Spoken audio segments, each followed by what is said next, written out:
হারানোর বেদনা যে কত নিদারুণ হতে পারে তার এক যন্ত্রণার পাহাড় তলে চাপা পড়েছিল চলচ্চিত্র দর্শক, ভক্ত, নির্মাতা, কলাকুশলী শিল্পীবৃন্দ। যন্ত্রণার পাহাড়টি আমাদের সবার বুকে চাপিয়ে দিয়ে নীরবে নিশ্চিন্তে ঘুমিয়ে আছে সিলেটের পূর্ণভূমিতে আমাদের আদরের নায়ক, চলচ্চিত্রের নয়নের মণি সালমান শাহ। আর কোনোদিন নতুন কোনো ছবিতে ক্যামেরার সামনে আসবে না সালমান।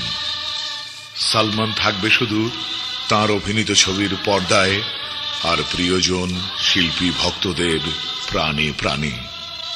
অনুপম রেকর্ডিং মিডিয়ার সালমান স্মরণে শাবনূর। সবার প্রিয় নায়ক সালমান শাহকে হৃদয় উজাড় করা শেষ শ্রদ্ধা জানিয়েছেন চিত্রনায়িকা শাবনূর। সালমান শাবনূর জুটির বহু সফল ছবি আপনারা দেখেছেন। জনপ্রিয়তার স্বর্ণ শিখরে বসিয়েছেন সালমান শাবনূর জুটিকে। নায়ক সালমান শাহর প্রতি নায়িকা শাবনূরের গভীর শ্রদ্ধা নিয়ে সালমান স্মরণে শাবনূর।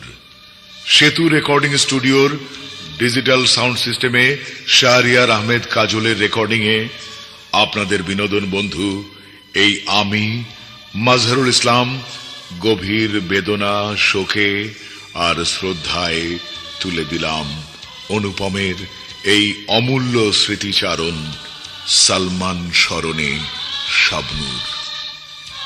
বাংলাদেশ চলচ্চিত্রের একটি নিদারুণ বেদনার দিন ৬ সেপ্টেম্বর। এই বেদনাবিধুর দিনে আজকের প্রজন্মের সবচেয়ে জনপ্রিয় নায়ক সালমান শাহ আমাদের ছেড়ে চির বিদায় নিয়ে চলে গেছে। মাটির তারকা সালমান শাহ আজ আকাশের তারকা হয়ে আকাশেই চলে গেল। আমরা তার বিদেহী আত্মার শান্তি কামনা করি।